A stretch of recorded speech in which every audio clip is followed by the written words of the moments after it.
Hi guys, this is Muhammad Idris Khan and you are watching Sky World Professional YouTube channel.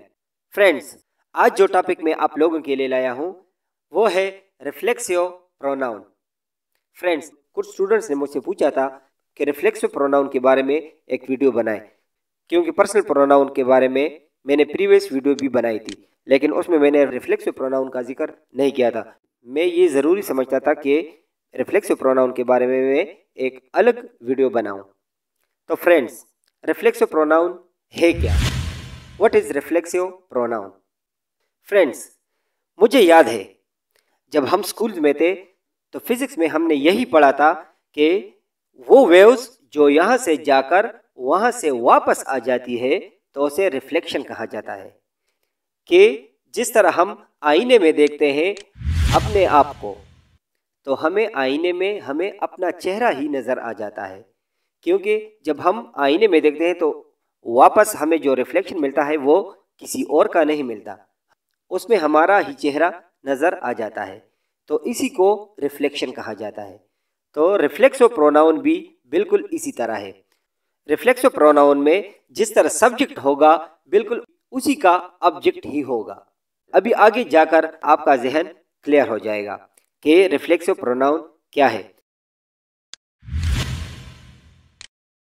Reflexive pronoun का जो पुराना नाम था उसे कंपाउंड प्रोनाउंस भी कहा जाता था, लेकिन आजकल इसे रिफ्लेक्सिव प्रोनाउंस ही कहा जाता है। अगर किसी स्टूडेंट्स को किसी पेपर में कंपाउंड प्रोनाउंस का जिक्र आ जाए तो उसके जहन में यही होना चाहिए कि ये रिफ्लेक्सिव प्रोनाउन की बात कर रहा है।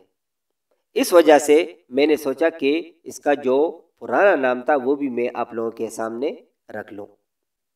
अभी आगे जाकर आपको इसकी मज़ीद समझ आ जाएगी, मगर आगे जाने से पहले अगर आप लोगों ने हमारा चैनल स्काई वर्ल्ड प्रोफेशनल को सब्सक्राइब नहीं किया तो उसको सब्सक्राइब करें और साथ बेल का आइकन भी दबा दें, ताकि हमारा जो भी नई वीडियो हो वो सबसे पहले आप तक पहुँच सके। रिफ्लेक्सिव प्रोनाउन, इसमें सिंगुलर भी है और प्लूरल्स भी हैं।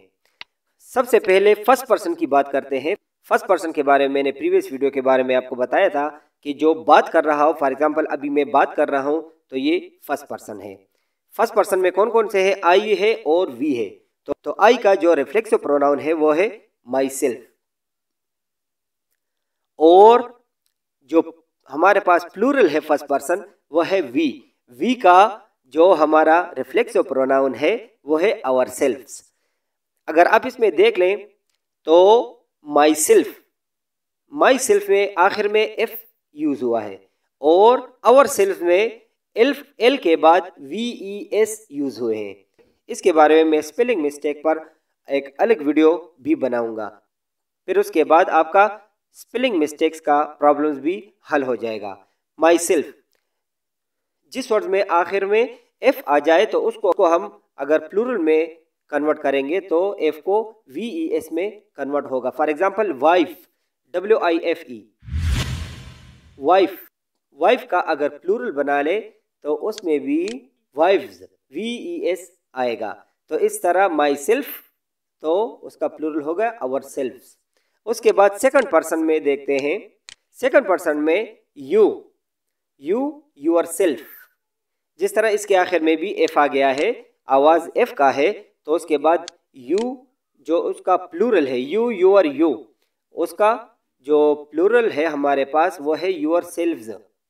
जिस तरह हमने पहले माई सेल्फ में हमने एफ को VES में कन्वर्ट किया, इस तरह इसको प्लूरल बनाने में क्योंकि आखिर में एफ आया, एफ का साउंड है, तो उसको VES में हम इसको कन्वर्ट करेंगे। उसके बाद थर्ड पर्सन की बात करते हैं। थर्ड पर्सन ही, शी और इट, ही, शी, इट, और उसका जो प्लूरल है वो है दे। तो थर्ड पर्सन की बात हो जाए तो third person for example first person जिस तरह भी मैं बात कर रहा हूँ, सेकंड पर्सन यू जिस तरह आप सुन रहे हैं, और थर्ड पर्सन वो जो यहाँ पर मौजूद नहीं है, गायब है, हम उसी के बारे में बात कर रहे हैं, तो वो थर्ड पर्सन ही हो गया। पर्सनल प्रोनाउंस के बारे में मैंने प्रीवियस वीडियो में इस पर एक तफसीली बात की थी। ही, शी और इट। ही का जो हमारा रिफ्लेक्सिव प्रोनाउन है वो है हिमसेल्फ। शी का जो हमारा रिफ्लेक्सिव प्रोनाउन है वो है हरसेल्फ, और इट का जो हमारा रिफ्लेक्सिव प्रोनाउन है वो है इटसेल्फ। ही फॉर एग्जांपल अगर मुज़क्कर की बात हो तो उसके लिए हम ही का यूज ही करेंगे। शी फॉर एग्जांपल अगर मुअन्नस हो तो उसके लिए हम शी का यूज करेंगे थर्ड पर्सन में। और इट जिस तरह मैंने बताया था पहले भी, तो ये बेजान चीज़ों के लिए और जानवरों के लिए भी इसका इस्तेमाल होता है। अगर थर्ड पर्सन प्लूरल की बात हो जाए तो इसके लिए दे हम यूज ही करेंगे। और दे के लिए जो हमारा रिफ्लेक्सिव प्रोनाउन है वो है देमसेल्व्स। अभी आगे जाकर नेक्स्ट पेज में कुछ मिसालों से आपको ये रिफ्लेक्सिव प्रोनाउन वाज़िह कर दूंगा और डायरेक्ट आपके समझ में आ जाएगा। फ्रेंड्स, अंग्रेजी में जब हम जुमले बनाते हैं तो उसमें हमेशा सब्जेक्ट अलग होता है और ऑब्जेक्ट अलग होता है। फॉर एग्जाम्पल, आई सा हिम, मैंने उसे देखा। आई अलग कैटेगरी है और हिम अलग कैटेगरी है। मैंने उसे देखा। उसके बाद ही सा मी, उसने मुझे देखा। ही अलग कैटेगरी है, थर्ड पर्सन है।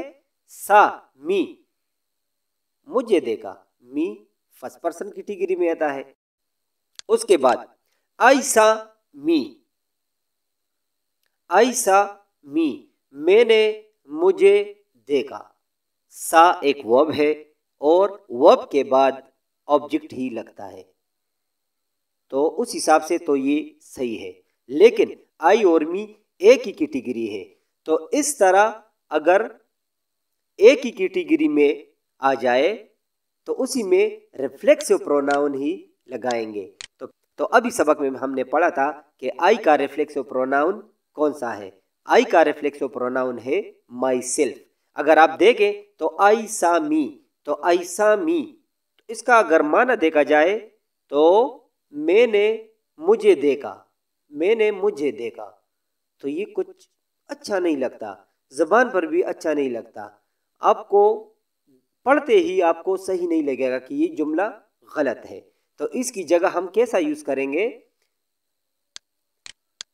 करेक्ट आंसर इसका जो है आई सा माई सेल्फ, मैंने खुद को देखा।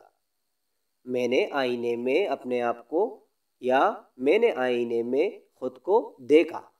आई सा माई सेल्फ, मैंने खुद को देखा।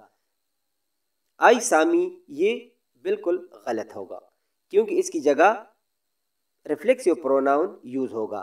तो ऐसे जुमलों में जब आई के साथ माई सेल्फ यूज हो जाए तो इसी को रिफ्लेक्सिव प्रोनाउन कहा जाता है।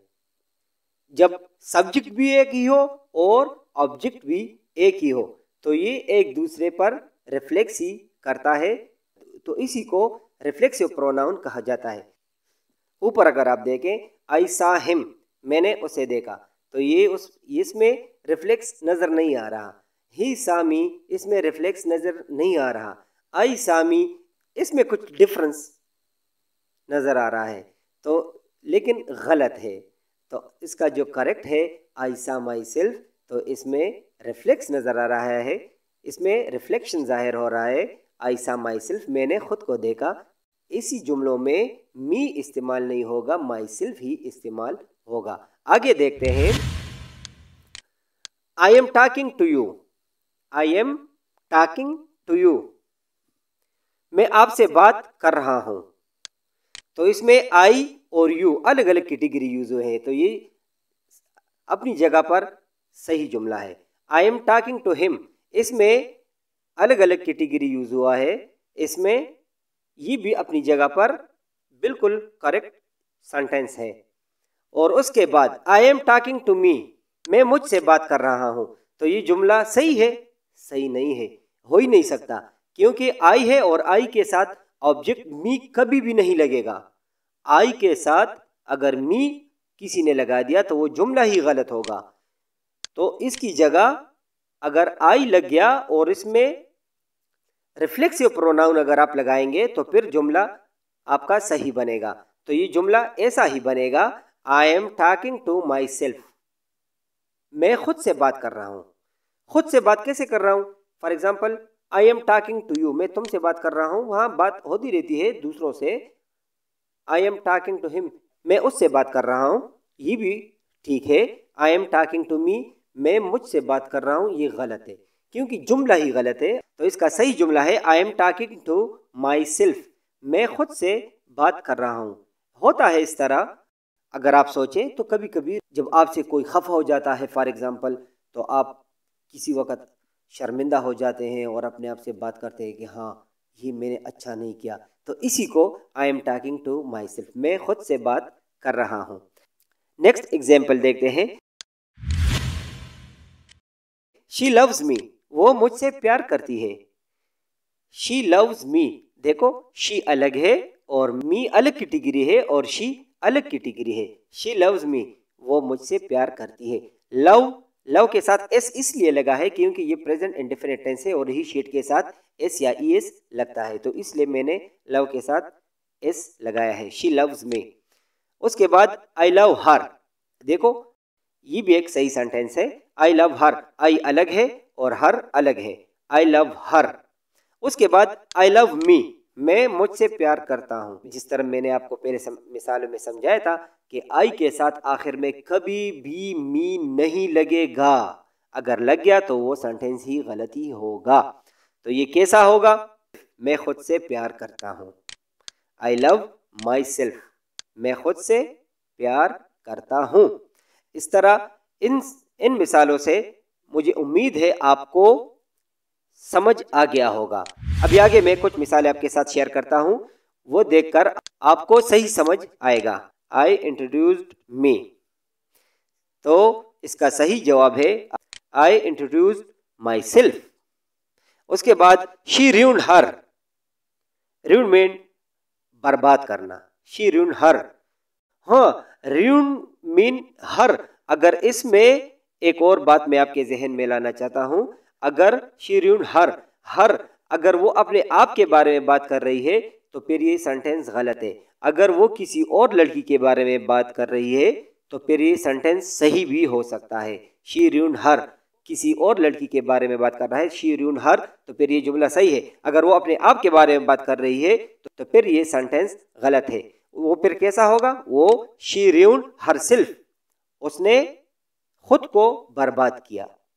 उसके बाद फिर अगला सेंटेंस है you must take care of you.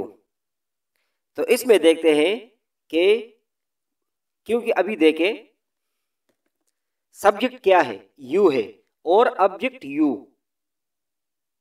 लग सकता है? कभी भी नहीं लग सकता, क्योंकि सब्जेक्ट और ऑब्जेक्ट एक जैसा आ ही नहीं सकता। इसका करेक्ट आंसर कैसा होगा? You must take care of yourself. तो देखा आपने, you must take care of yourself, तो यही सही जुमला आ गया। तो फ्रेंड्स, उम्मीद है रिफ्लेक्सिव प्रोनाउन के बारे में आप जान गए होंगे।